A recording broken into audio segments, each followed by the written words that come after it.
All right, Jeanette, it is a true gift for me to be able to sit down with you in the face-to-face version of the conversation we started last month on Clubhouse. Your work around self-care has been super inspiring to me, and I think it is probably the most prescient and important message we can be giving people now. Um, I'm not saying that lightly. Um, but I really value what you're doing. So it's a great pleasure to share it with you. Jeanette Bronée, for people that don't know her, you are a culture strategist, leadership coach. You help organizations and individuals think, engage, and act with mindfulness, care, and purpose. Certified mindfulness coach. You help people develop self-care mindsets. You help leaders develop care-driven cultures.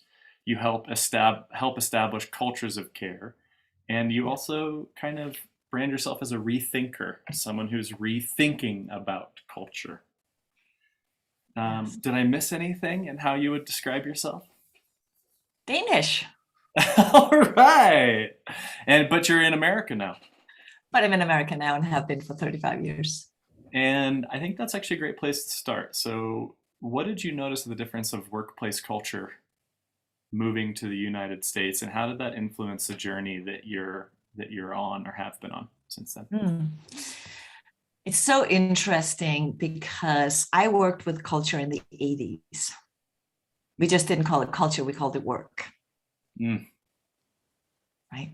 Because it was this idea of like, how do we create a workplace that we want to be at, where we enjoy working, where we work better together, and so on and so forth. And I was working with a spree at the time, and the effort was really, really focused on cultivating community. Funnily enough, culture actually comes from the word to care. So a mm, culture of care is sort of like a double whammy here. But I think that's the whole point, right? Is this idea of like a good culture means we care about each other.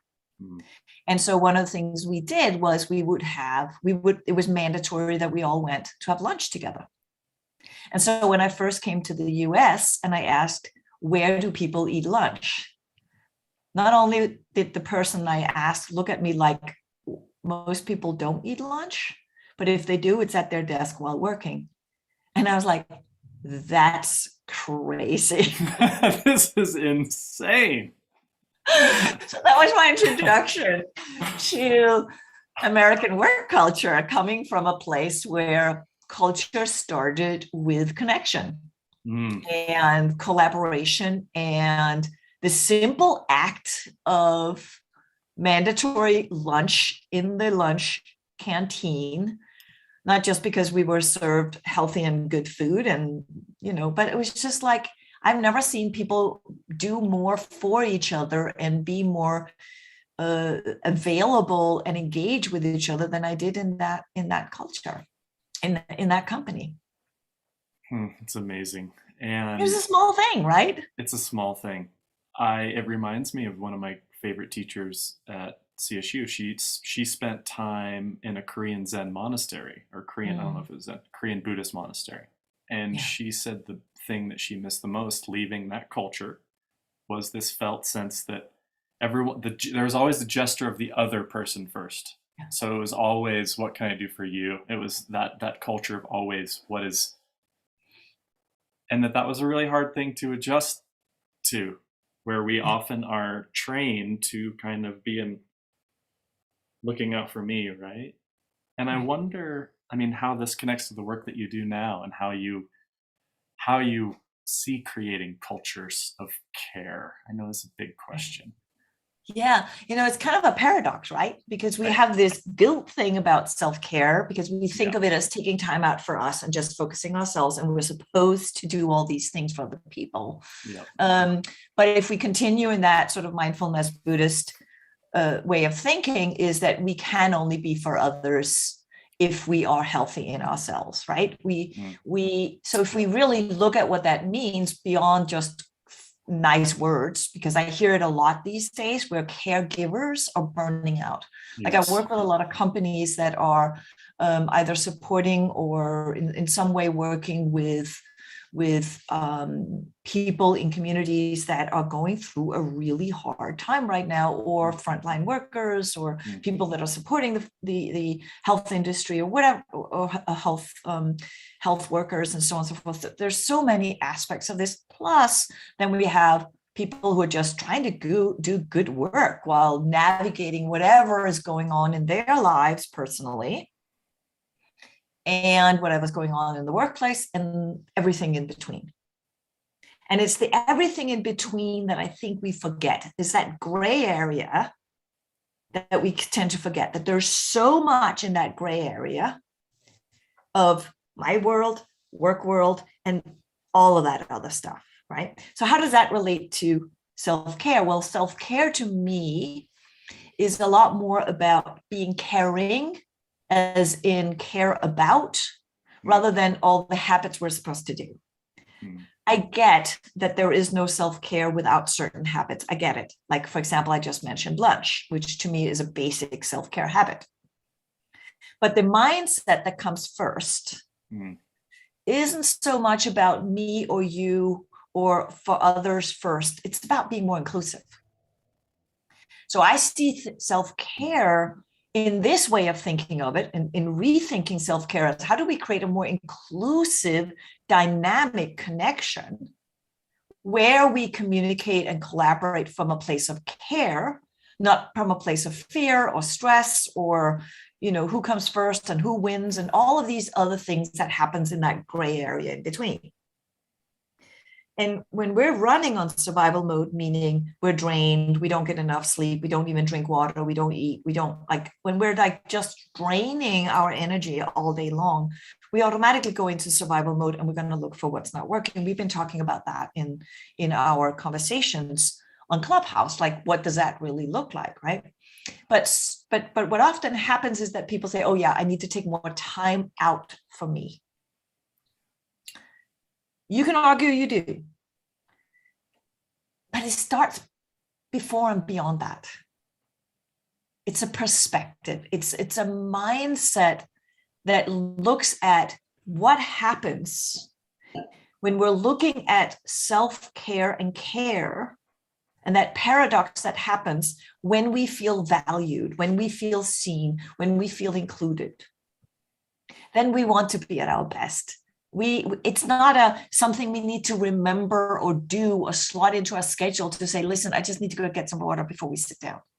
That's just normal, because it means I'm going to be at my best for this conversation. I need some water, or whatever it is, right? So it's this idea that we don't focus so hard on the physical manifestation of the habits, but looking at the relationship that happens when we feel we matter just as much as the other person matter, because it's a collective effort, and just as much as the work matters, because we're creating the work together.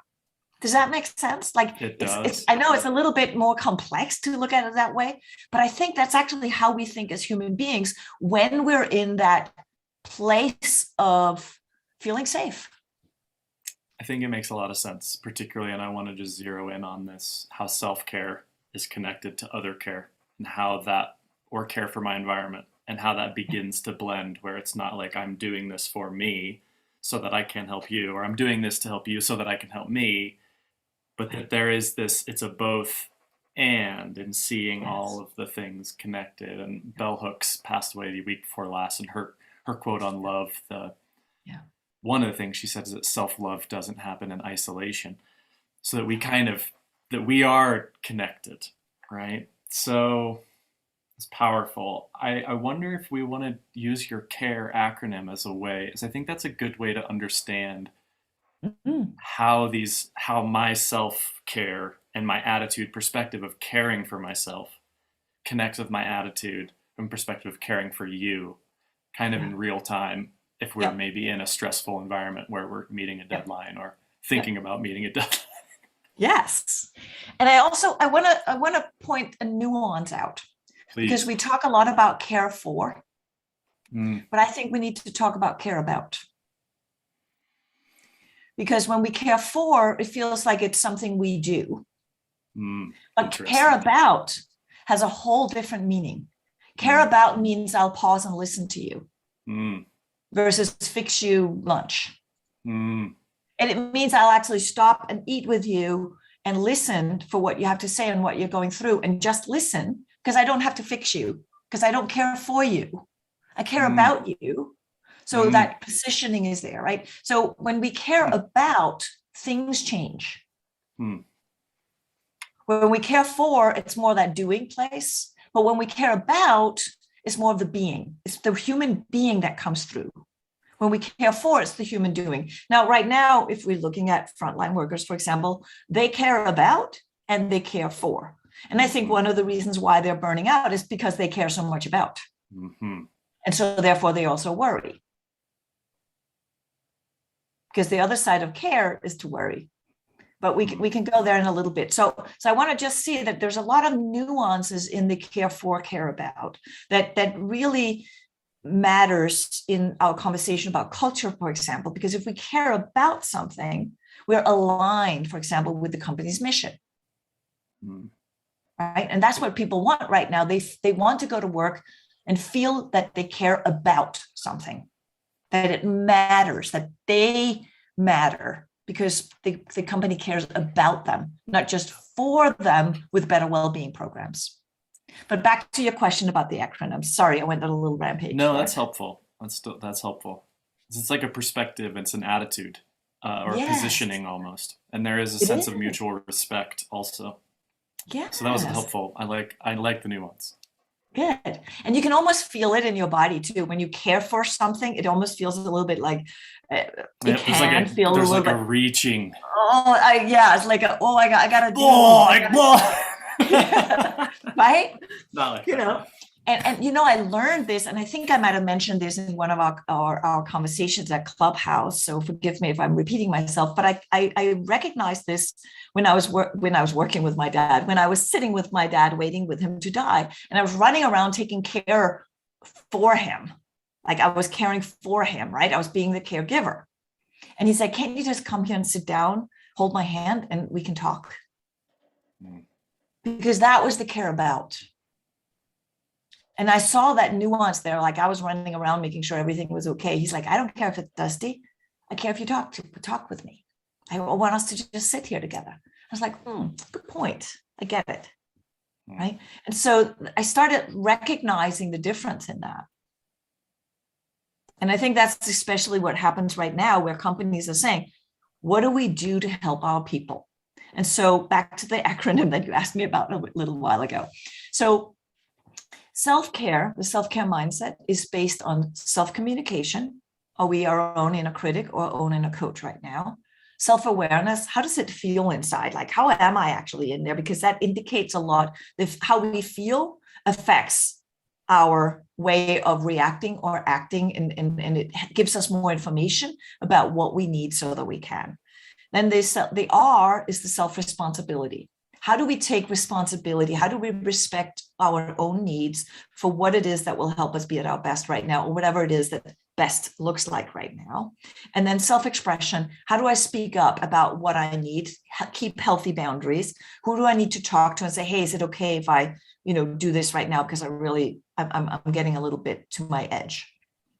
Right? I'm on the wrong edge. I'm on that edge of burnout or exhaustion rather than the edge of care and creativity and curiosity, right? So that's the self-care mindset. The care-given leader, the care driver, the care-driven leader, gosh, that was it. The care-driven leader. So leadership therefore shows up when it goes right on the inside, we can be in better relationship with others, right? So we're not running on that stressful reactive mode. Now we can be care as curious, acknowledge how people feel, and ask them better questions based on that. We respect them and we have more empathy.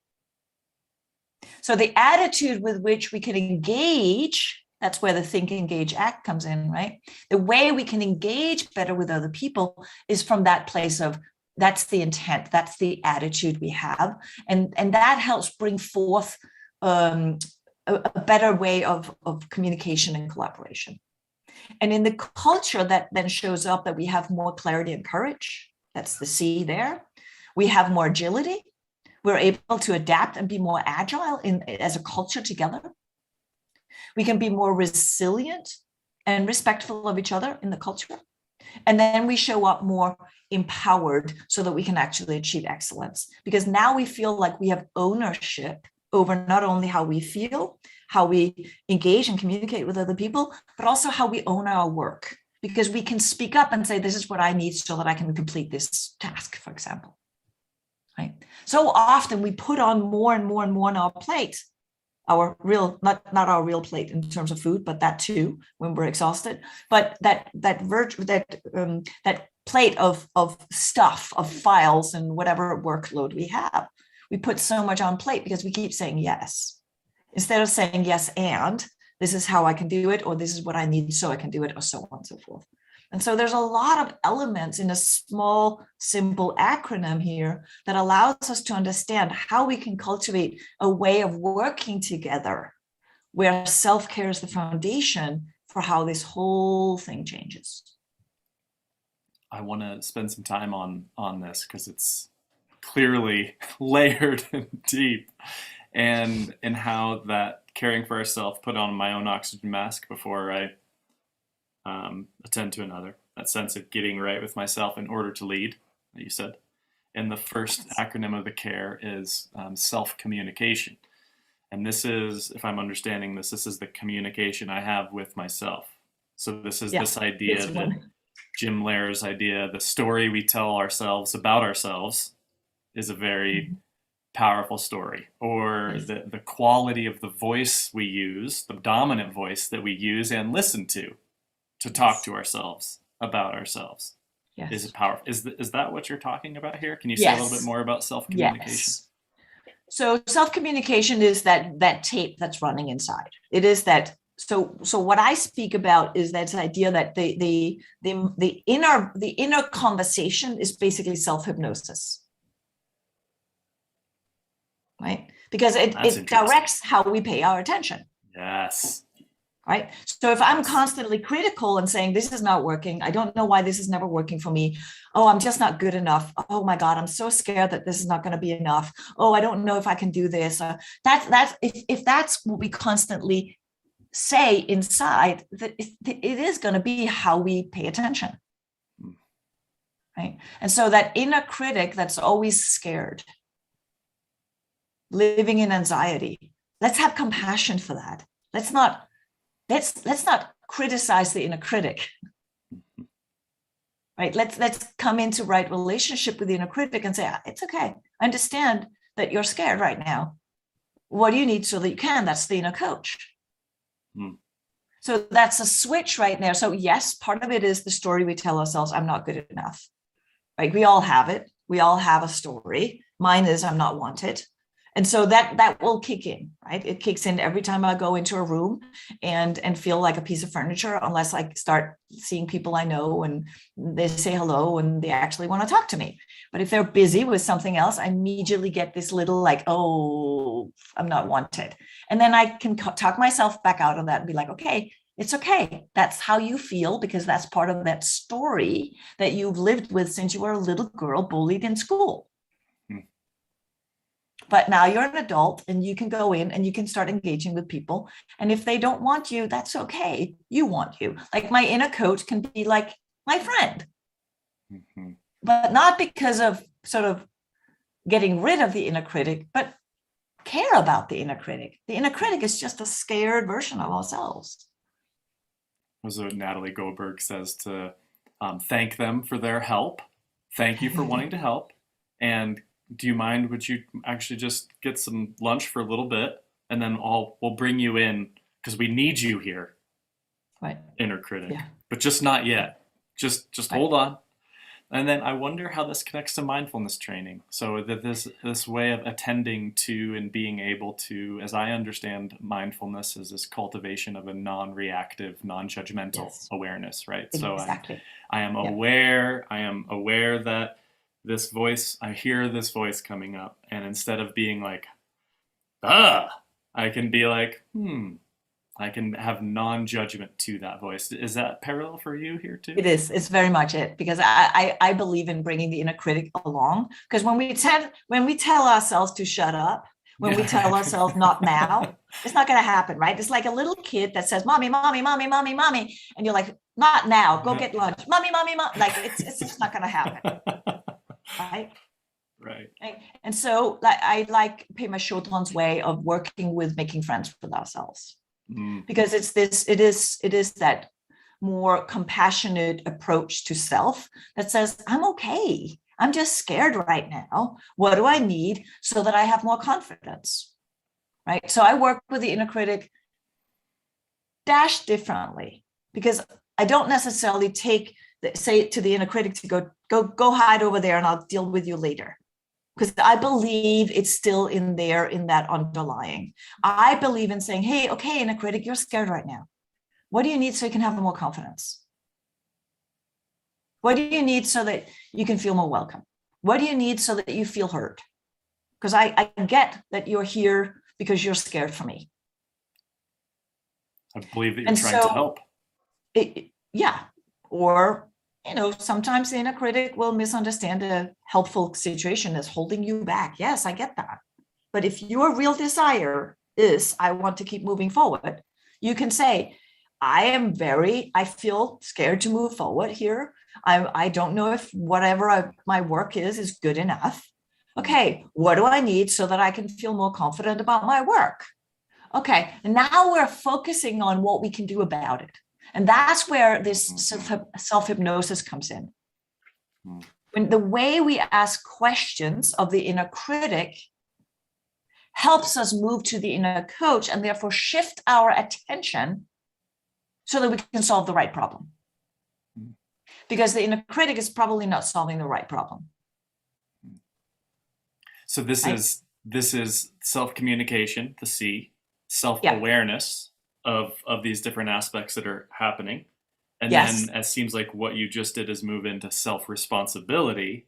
Now I can take responsibility for my environment and maybe clean up my desk or take a lunch or lay down on the floor for 5 minutes.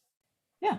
Or make sure that we take ownership of our actions. Because we sometimes say, I can't because, and then it's somebody else's fault. Right? There's the, I can't, I've heard it many times where people, for example, are trying to get healthy. And they're like, yeah, but I can't really eat healthy because my partner isn't interested. And I was like, okay, I get that. But how are you going to solve it instead of just giving up? Like, we can acknowledge that that's a problem. That's a basic, but we all have been in that situation. Like, it's a basic situation. Like, I had one time in a leadership workshop that I was facilitating, one person was asking me, I'm not getting enough sleep because of my kids. And I said, okay, so your kids are not sleeping well. And he goes, no, it's not so much that. It's that by the time they go to sleep, I have to watch sports and I have to get up really early in the morning. I was like, okay, so it's not because of your kids you're not getting enough sleep. You're just blaming your kids because you're not taking ownership of the fact that you prefer to spend your time watching sports at night into the late wee hours and not getting enough sleep. So if we could take responsibility and respect what it is that we need, meaning sleep, and take responsibility for whatever action and habits it is that is causing us to not get it, now we have agency again. We can be like, okay, I'm choosing to either be tired and I don't blame my kids, or I'm choosing, this is not working for me. Let me figure out how to watch sports differently so that I can get my sleep, right? So it's this idea that now we can do something about it when we take ownership of what it is that we feel is holding us back. And the same thing happens with stress at work. Yeah, that was exactly where I was going to go. How does this then, let's move interpersonally. Yeah. Jeanette, I have a problem. Can you walk us through how this might play out interpersonally? Right. So somebody might come and say, I have too much work to do, so I can't get this done. Okay, that's a fair enough, argument. We have to look at the places where people come in and blame a situation or put the situation on another person or wishing it was different. For example, well, if only the customer hadn't been upset about this because that department over there didn't do what they didn't do, and so on and so forth. All of that might be true. All of that might be true, but it still it renders you no ability to do anything about it because you just made it all about these other situations. It may be true, but you have lost agency. So what you can do is say, okay, I recognize this is messed up. What do I need to do so that I can do something about what I can do something about? Mm-hmm. Right? It's like we're taking back that piece that we actually can do something about.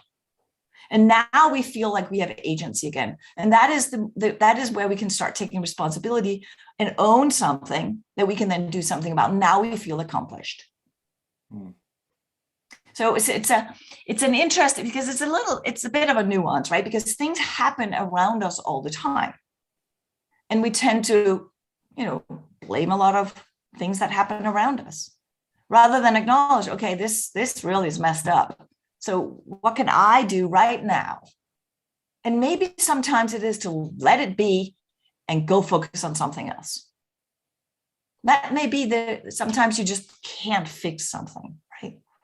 That happens too. That's happened to me several times where I'm like, can't fix this one. I just got to accept the fact that this happened and move on. So the E in care, the original care of self-communication, self-awareness, self-responsibility, and then self-expression. That is, Can you just say a little bit more about expression? That's because I'm thinking that entails that I communicate to my team. Exactly. I need actually 10 minutes before this meeting starts. Yes. So I'm just gonna put my phone on silent while I lay on the floor, because that's gonna help me show up to the meeting as well as I can. Is that what is that? That's, for example, it, or it's everything that comes from speaking up for your needs, because other people can't guess what you need. Right. We tend to not communicate, which is why we don't get our needs met. Right. Right. Nobody's going to guess that you feeling a certain way or that you need a certain thing so that you can. Nobody's thinking about you all the time, kind of thing. You know what I mean? Like we have this idea that other people know what we need because, it as if it's like a billboard on top of, our forehead. But then we're sitting there sort of feeling like we're not being seen, but we didn't speak up. We didn't communicate what we needed. I think I might have told you the jam story before about sitting at the breakfast table with my mom, and she got more and more angry. And I was asking her, Mom, what's going on here? She goes, I need the jam. Can't you see I need the jam? And I was like, no, Mom, I can't see you need the jam. She goes, my bread is empty. I was like, Mom, why don't you just ask me to pass the jam? And it's this kind of idea. We don't ask people to pass the jam. We assume they know what we need. Mm-hmm. And a lot of times that comes back to feeling guilty for having needs. Mm-hmm. And especially in the workplace where we feel like our needs are not welcome, our emotions are not welcome, who we are as human beings is not welcome. I was like, well, okay, if we think that our emotions and who we are as human beings and our human needs are not welcome, then who's working? Because we need a whole human to do our work better. And that includes all of that. And that's why self-care is more inclusive, right? Because it allows us to really be human. And that's where the self-awareness comes in, is that, we're feeling human beings. We feel all the time. And so if we don't want to feel anything, that's our navigator. How we feel is our navigator. Mm-hmm. It's also how we connect with other people. Mm-hmm. Right? You and I have connected over a shared care about something. Mm-hmm. True. Right. But that's not a mental thing. Mm-hmm. That's not just like mentally. It's not just mentally lining up, checking the boxes. Mm-hmm. It's something we care about, which means it feels important to both of us. Yeah. Which is why we keep engaging in these conversations, because we enjoy sort of challenging each other's way of thinking about this, right? Yeah, I might say it a little differently, but that's a great example. That's how I feel, is this There we idea go. of really Great asking these modeling. questions, right? Yeah. That's how I feel. I feel Yeah. I love speaking with you because you're so thoughtful and insightful, and you ask really good questions because you care, Mm-hmm. not because you want to show off. Mm-hmm. You ask great questions because you care. And I notice that because there's a lot of other people that will ask great questions because they check the box. It's a very mental connection, Mm-hmm. but it's not a human connection. And I think that's what we're all looking for. Yes. I'm going to table the other question I had because I'm thinking of how you sign your emails. May the pause be with you. I love that, and I think this is related in the culture of pausing. Can you talk a little bit about that? Yes, you just took a pause. Yes, I checked did. in. I did. You checked in. You said, I'm going to rethink this. Yeah. Because I'm going to stay with what's in the moment and see what would actually make sense right now. I had a great question lined up too, by the way. There you go. I'm sure. So what you did was you took a power pause, you checked in with yourself for a moment, and then you said, I'm gonna pivot right now, and I'm gonna move here. I'm gonna move the attention over here. So that pause allows us to be a lot more, think more clearly, be more engaged, act and show up in a way that feels authentic. We create more trust when we pause before we talk to somebody. Mm-hmm. A lot of people think of, when I talk about power pausing, about all the pauses you can have all day long between meetings where you go out and get some water and, sit back or take a couple of breaths. Those are important too. The small micro pauses that allow our nervous system to calm back down and cortisol to not flood our brain, and getting those physical structural support systems lined up, like food and moving and not getting stiff posture. And all that kind of stuff. Yeah, all of that stuff. Sure. That's a power pause as well. We need a small pause for that. But the power pause you just did before asking that questions is truly you coming from a place of being fully nourished, meaning you're not hangry right now, you're not dehydrated right now, you're not falling asleep because you didn't, and so on and so forth. So you're physically present, but you were also emotionally checking in, and that allowed you to be mentally very present. That is the most powerful power pause. That's where the power pause is with us, not just taking a break. So it's presence. It's checking in. Presence. It's presence. Thank you. Yeah. And this strikes me as incredibly important, increasingly important in our information economy that we may be in, or the pace. I heard someone say really persuasively and interestingly that one of the reasons why people are burnt out is that, and you talked about this gray area, that we feel pulled by all of these different, we feel pulled in all these different directions. So if this is happening, this is happening, this is happening. Well, I also have this, and I also have this, and I also have this. Oh my God, just laying out this hypothetical list, I can feel the stress response in my body. I can feel me wanting to be like, don't call me. I'm busy. Sorry, Mom. No time to talk. So it seems like having a culture of pausing and normalizing that helps us, because we don't want to rush forward in the wrong direction, right? And I feel I know before our call I talked about how I think this stuff is important for entrepreneurs or creatives, not just in businesses, but where it's me working with myself and my team of 2 helpers. Yeah. It seems to me that pausing is incredibly important in this go, go, go, go, go, let's do this, to be able to stop and be like, wait a minute, what is my purpose right now? Yeah. I maybe should just call some people I care about and talk to them. Maybe that would be a more better way to build this business, quote unquote. Can you speak a little? I mean, does that track for you? Yes, it does. It tracks a lot for me for many different reasons, also personal, but also I've been an entrepreneur for most of my life. My dad was an entrepreneur. So for me, entrepreneurship is part of what I love about human beings that care a lot about something, because that's why they started the business. That's right? a nice frame. I like and, that. And so entrepreneurs start a business because they care about something. Somewhere along the way, they get caught in the fear of not making enough money to survive. And that power pause is essential every single step of the way to make sure we're solving the right problem. Am I solving the problem that allows me to do good work, solve the problem that I'm trying to solve?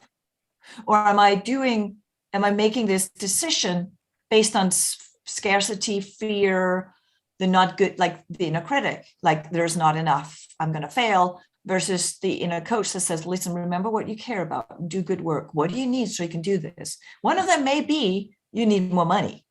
But then the question becomes, okay, how can I be more careful about the money? How can I this? How, like the minute we shift that question in our head, our attention changes.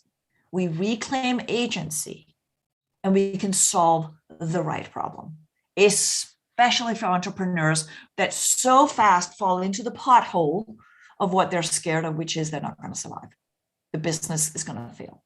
Or I think the other flip side of that in our economy and our attention economy is the pressure to scale and the pressure to grow. The pressure to scale. So it's not, it's just, what are you doing to, what's your, go, hustle, which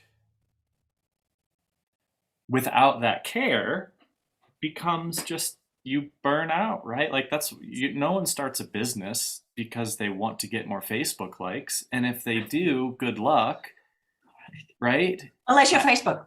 Well, yeah, that's a great strategy. Yeah. That's funny. Yes. So exactly. Wow. You're right. It is this idea of really, what's really interesting, Gary Vee, most people know him. I just thought of him. Right. So his focus has been so much on the hustle for many years. Yep. And to be honest, I like Gary Vee for many different reasons. And then there's many different reasons why he's not my favorite. One of them being this whole pushing to hustle. Because it depends on how you hustle. Yes. If you hustle because of fear, you're going to burn out. Yes. If you hustle because of what you care about, and you're having fun, and you power pause throughout and just check in, you can work all the time. Yeah, because it doesn't feel like work. As long as you're supporting yourself all along the way, and you're not driven by a fear-driven mindset where cortisol is rushing through your whole system. And so he has been in a situation where he's not, driven by cortisol, he's driven by care and empathy. Yes. Which, by the way, is now what he's talking about a lot. Yep. Kindness is he's big on kindness right now. Exactly. Right. Yep. So he has shifted his message as well. But I think that has always been the root of who he is, but it was never communicated because it was always the hustle on top. And so a lot of people have been following him in the hustle, but it's the wrong hustle, as I call it, the wrong why. Right? As to your point, just to scale. I heard him the other day say something about just have patience, which feels like the opposite of what he said several years ago, right? But it's the truth. We don't scale just to scale. We scale because what we're doing creates change and impact and difference. Yeah. And that's more being in touch with the natural growth of something. That comes from care. That comes from listening as an entrepreneur. That comes from listening to your customers, to your team, to your people, and to yourself. And we can't listen without pausing.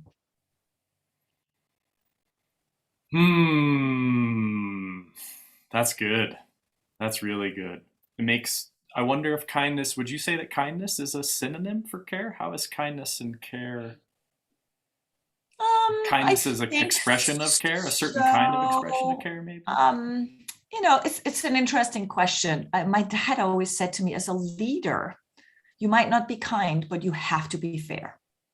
Mm. And so I think the empathy and kindness has been difficult for a lot of leaders right now, especially throughout this time where leaders are burning out. Leaders are burning out, and they're burning out because they have to now be empathetic. They have to be, showing numbers. There's so much added to the plate. And empathy is a little bit of a difficult one to grab. Yes. Right? Because most people say that empathy means that you can feel or understand what other people feel. I think of empathy as taking a pause and listen. But it doesn't mean you're fixing somebody else's problem. There's a sense of humility in real empathy, and you're in a sense that I'm not going to actually be able to know exactly where you're coming from here. Right. So can you help? Do you need some jam? Right, exactly. Tell me what you need, and I'll hear you and listen to you, and I'll then ask you some better questions about what you need so that you can. That's why I often give leaders my communication tool, which is also a self, getting unstuck tool, the AAA. But I also give that to leaders as a communication tool. The AAA is acknowledge how you feel, accept the circumstances for what they are, and then ask, what do you need so that you can? That's how you get unstuck. I need to acknowledge that I dropped my pen. That's so good. Acknowledge, accept, and then ask what you need so that you can. Thank you. And so you can argue that this is an empathy tool. Mm-hmm. Yeah, I hear you're going through a really hard time right now. Yes, the company is going through a lot. There's a lot of changes, a lot of people leaving, and there's a lot on your plate. I get it. What do you need so that you can get through this without burning out? What do you think will help you get through this? That's a question. And now you're having a conversation about solving the right problem, because you can't fix that there's a lot on your plate and we're going through a hard time. We can't fix any of that, but we have to acknowledge it and we have to accept it. If not, we don't reclaim agency. And it's the lack of agency that makes us feel broken and makes us feel burned out, as far as I'm concerned. I'm not saying I'm right, and that's the only truth, but I'm saying that's what I see most. Well, it's interesting is this connects to the research on intrinsic motivation and what really motivates us. So if I look at what's going to motivate me to do well, it's not these external rewards. They play a part, but that's not really what's going to keep me there or prevent me from burning out. It is a sense of autonomy, right? The sense that I can choose, that my choice is valuable, that you even want to hear my idea for why we could be doing this better. And then purpose is the other one, right? Meaning, having it, this is why. Because I care about education. I care about America. I care about culture. Yeah. Yeah. Wow. That's good. So, it's interesting when you really think about it. It's what we care about that connects us as human beings. Yes. It's what we care about that drives us as human beings. Which is culture. Mm-hmm. Yes. That is what connects a culture, is care. Wow. It reminds me someone's advice for management, or I can't remember what context was in. It was that if you make a mistake, but people can tell that you care, it's okay. Exactly. If you make a mistake and people can tell that you don't care, not okay. Good point. I wonder, and that's immediately rings true. Do you think, how do I learn how to care about? Is this do I take an inventory, a values inventory, and realize, what, I do care about friendship as my top cardinal value? Or when I did the values and action assessment, I'm like, wow, I do care about wonder as a top value. I care about curiosity as a top value. I care about growth. That was surprising to me. I care about growth. Well, that's why I'm doing what I'm doing. Yeah. So can I learn how to care about? Starts with a C. It starts with a C, because when we're running on fear and the inner critic, we can't even see what we care about, because all we care about is being safe. All we care about is not getting in trouble. All we care about is so hard. I hear it all the time from people saying, I don't know what my purpose is. I don't know what my why is. I can't connect to what I care about.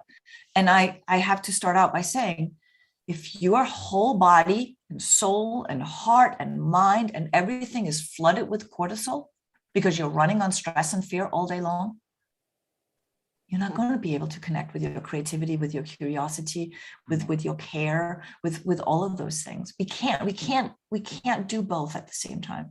And that is why the foundational basic structure for how we just support ourselves in getting through the day. Now we come back to the basic habits, right? The basic habits of, yes, I need to get enough sleep. Yes, I need to drink water so I'm not dehydrated and foggy and feeling like I'm disconnecting from my own head. Yes, I need to make sure that I'm not hangry because I don't function well. And I need to make sure that the inner conversation that I'm having is not running the tape of me not being able to handle what's in front of me. Because we don't get stressed from what we have to do. We get stressed from what we're afraid we're not going to be able to achieve or accomplish. And thinking about that study that we have, the stress response comes up by just thinking about what we have to do, almost just as much as preparing to do the thing, because we're telling our system.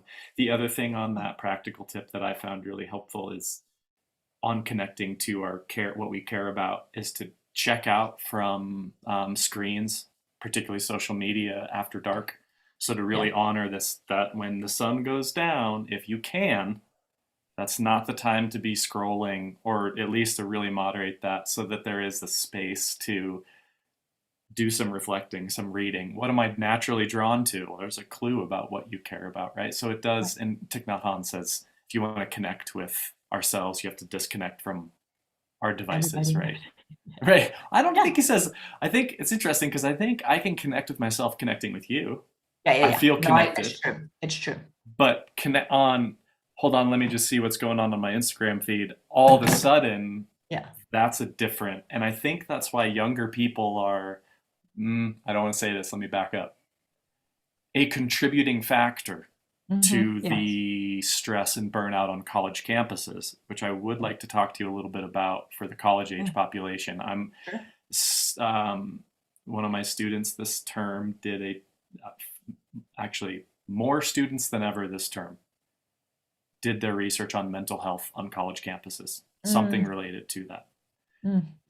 Various studies found that 60% of college students in a big survey said they were chronically sad. So almost 2/3 of students are reporting chronic sadness. 40% perpetually anxious or experiencing anxiety. And then, a bunch of other, the wait time for our small state university to get in to see a counselor or a therapist is 2 months. And that's after they just hired a bunch of, so as part of a student, you're going to get, up to 6 free counseling sessions as part of your tuition, which is great. Right. And sorry, actually the first time we can get you in is 2 months from now. How's that sound? That's not really sending a message that I don't feel very cared about. Yeah. So I wonder, and I mean, I think the pressures that I think you nailed it. One part of it is the pressures that these kids are feeling. Or young people, I should say, is I wonder how how do we help younger people from burning out, or setting up kind of cultures of care within themselves so that they can navigate OChem and applications to grad school, or internship searches, or those kinds of things. Yeah. I do think that everybody should learn self-care skills, to be honest. I think it's something that we should teach children, because self-care skills, again, is not just the habits, it's the mindset. It's how we relate to ourselves, is that relationship we have with ourselves. And especially in college kids, where the competitive, and the Instagram, and, feeling that we had to impress everyone, and coming back home and being okay with who we are, and work, and starting from there, and starting to be like, okay, I may not feel like I fit in, but can I either be okay with that, or what do I need so I feel like I fit in more? Again, it's like how, so I And so I feel like I'm beating the same topic, but it kind of comes back to the same, which is why it's a framework, why the self-care mindset is a framework, especially for young college students that are getting really caught in the inner critic. And I saw it with my mother, who was depressed. Her inner critic and her were basically sharing every step of the road. It was a constant. It took over her head, it took over her mind, and it took over her heart too. Right?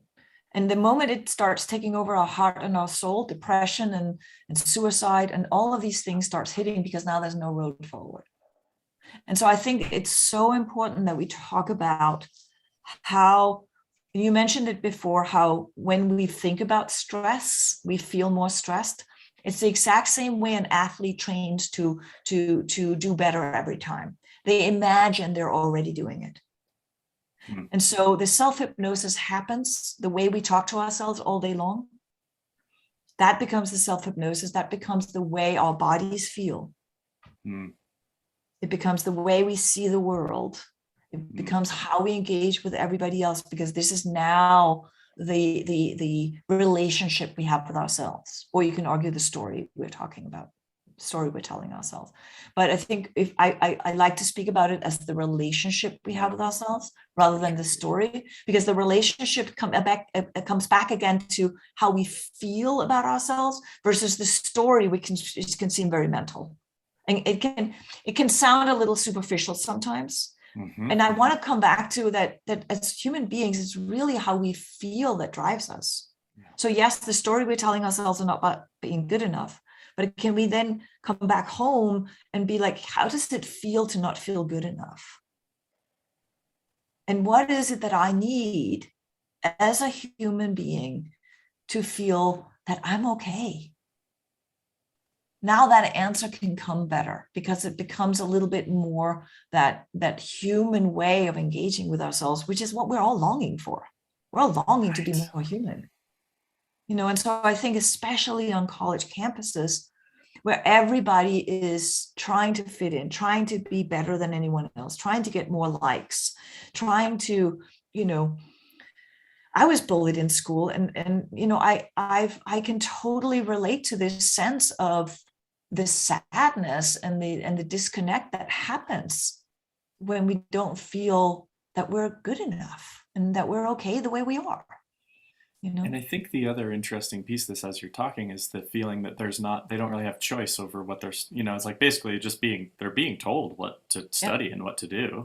Yeah. And they've been being told what to study and what to do for the last 5 years at least. And it's like, well, where am I in this? Like, I think that's the other. And then I heard another Howard Gardner interview, the guy that wrote Multiple Intelligences, they did a giant study of interviewing a bunch of college students about their experience on college campus. And then they coded their responses for how many times college students said we.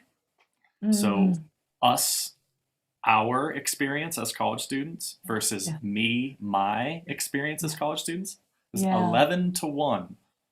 Wow. Me and I, 11 times me and I to the we, and students that identified as a we, where there was a cohort, a group moving through, they felt part of a community, a culture, way higher outcomes in terms of what they thought they were getting out of college, and so on and so forth. They feel part of something. They feel supported. I wonder what you would say about this piece of advice. If I am someone who has social anxiety, or I am trying to love myself, what's unique about myself. So I am trying to come home to myself and belong with myself, trying to feel good about how weird and strange and a little quirky, a little wacky. One of my students said, this is wacky. I don't mean that as an insult. And I'm like, that's okay. I'm wacky. Okay. So I'm trying to come home to myself and belong with myself. Do you think, and I'm imagining I'm sitting in a lecture hall, or I'm sitting in a classroom, discussion classroom. Do you think it's an okay or a valid way to come home to myself by getting really curious about other people? basically actually shifting my attention away from this conversation I'm having with myself, this way I feel about myself, and noticing if someone else in the room actually, I wonder how he is feeling about himself. He looks like he's actually having a hard time. Wow, she looks like she has something to say, but no one's giving her any room to say it. Wow, I wonder what is his deal, right? And I do you think there's that sense of curiosity about basically not thinking about ourselves so much? Is that part of this? And I think this is really a neat way where this conversation has gone, because it brings us back to that initial query about how is my own self Yeah. care, caring Yeah. about myself, connected to my ability to care about the other, boy in the room that hasn't said anything but looks like he wants to. Yes. You're hitting on something that's extremely important in also actually in Buddhist thinking, which is that in the service of others, we grow ourselves. Mm-hmm. Right? And Hallelujah. right. And that's one of the reasons why the part of engaged in the care-driven leadership, the Love care it. starts with curiosity Love it. and acknowledgement of how does somebody else feel, and then respecting them. You're still looking I'm for still that looking pen. for my pen. This is terrible. Need to have like 8 backups. Oh, there it And is. then Oh. and then that, and then having that empathy. So yes, that is what connects us. You're right on. That is what connects us, the curiosity, the acknowledging how other people feel, and just listening to someone else. That is what connects us as human beings, and therefore us also coming more into that human relationship that allows us to feel more human ourselves too.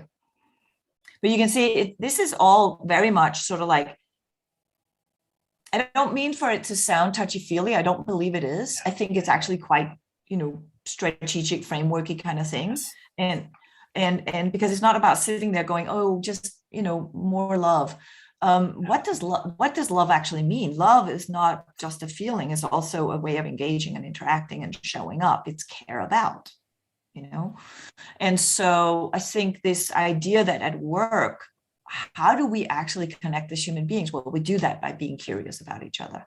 We do that by acknowledging what somebody else feels without telling them they're wrong for feeling the way they're feeling, but just simply acknowledging that and really respecting them for who they are, and then having empathy for whatever they may be going through. Now we have connection. Now we can communicate from a place of care. And to your point, that allows us to feel like we matter too, because now we meet. There may be connection of the mind sometimes, but it certainly is always connection of the heart that allows us to feel we belong and feel seen.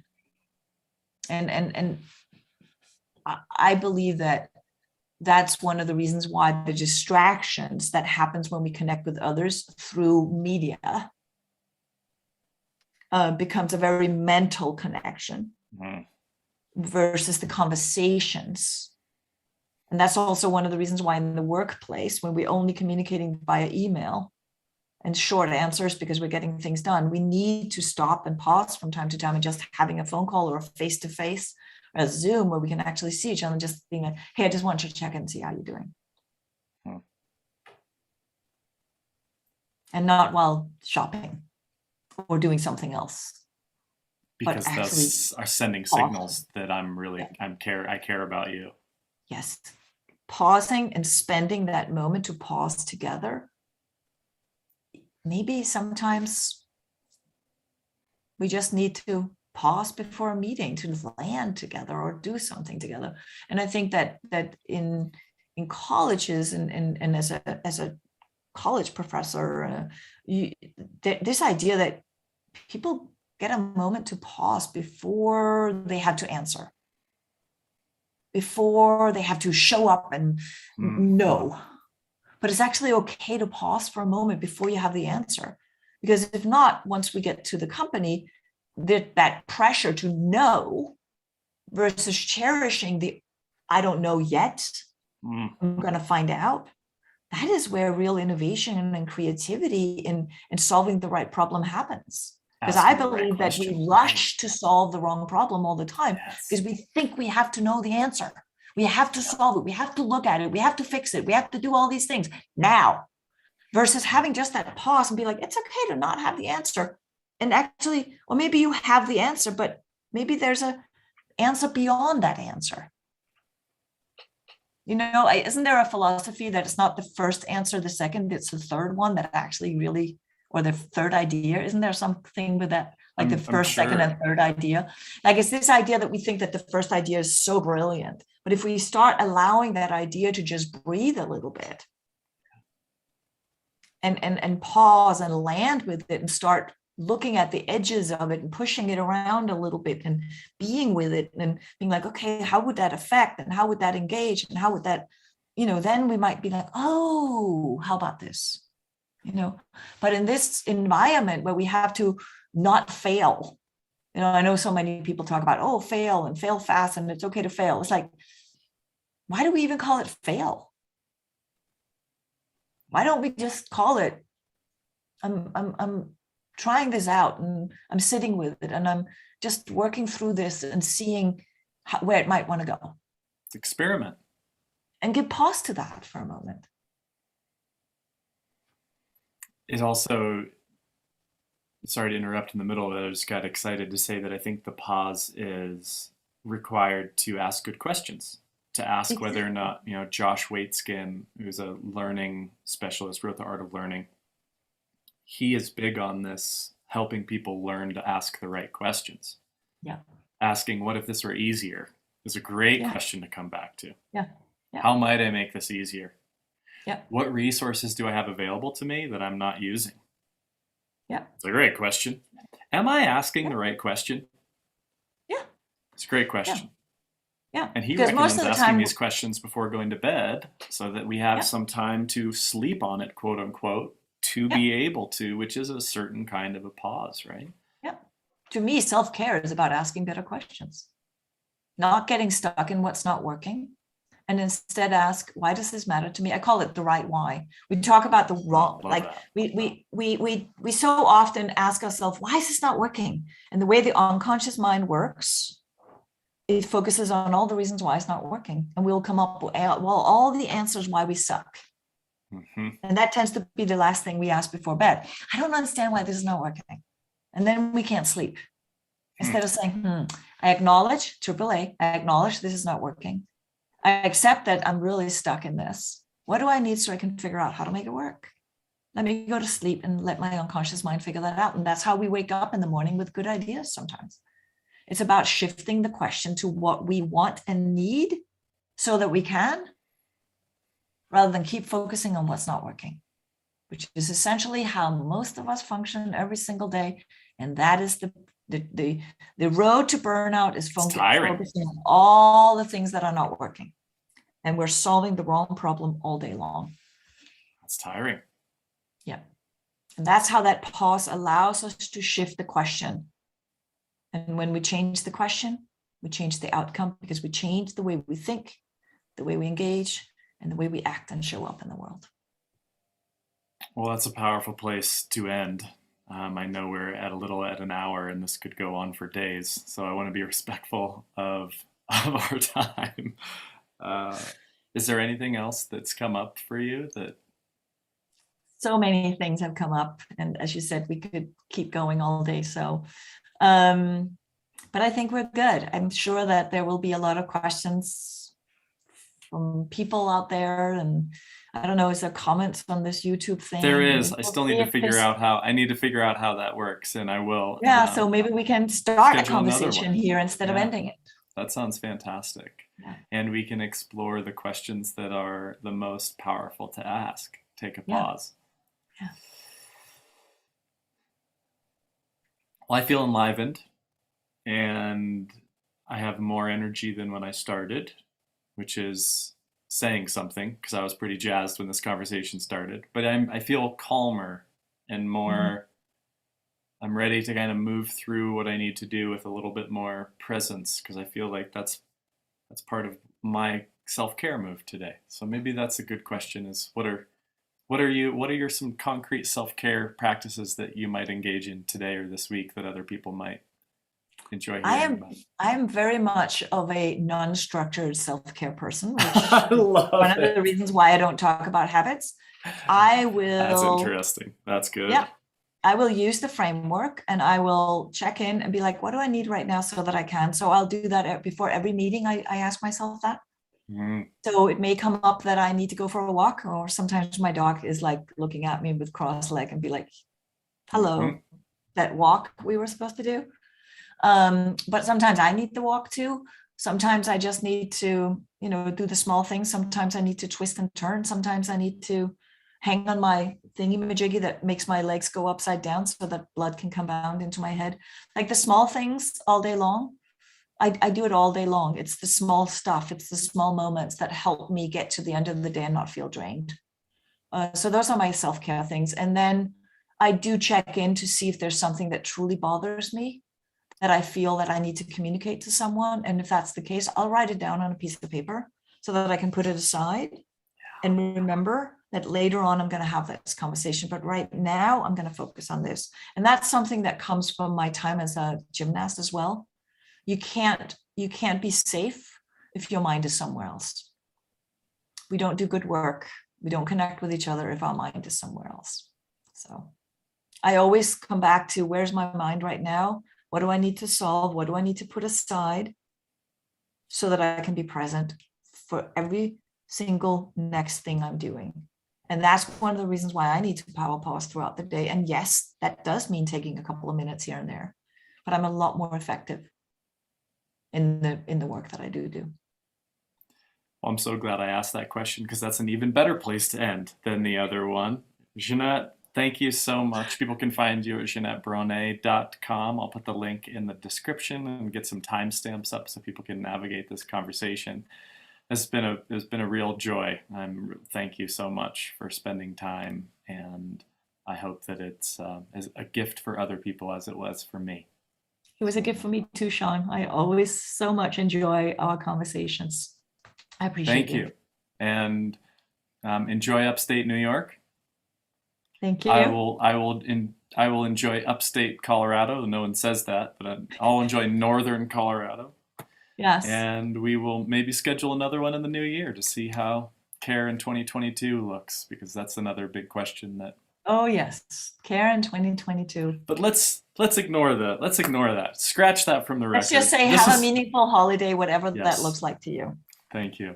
And I'm going to caringly end this meeting, which apparently is very difficult for me to do.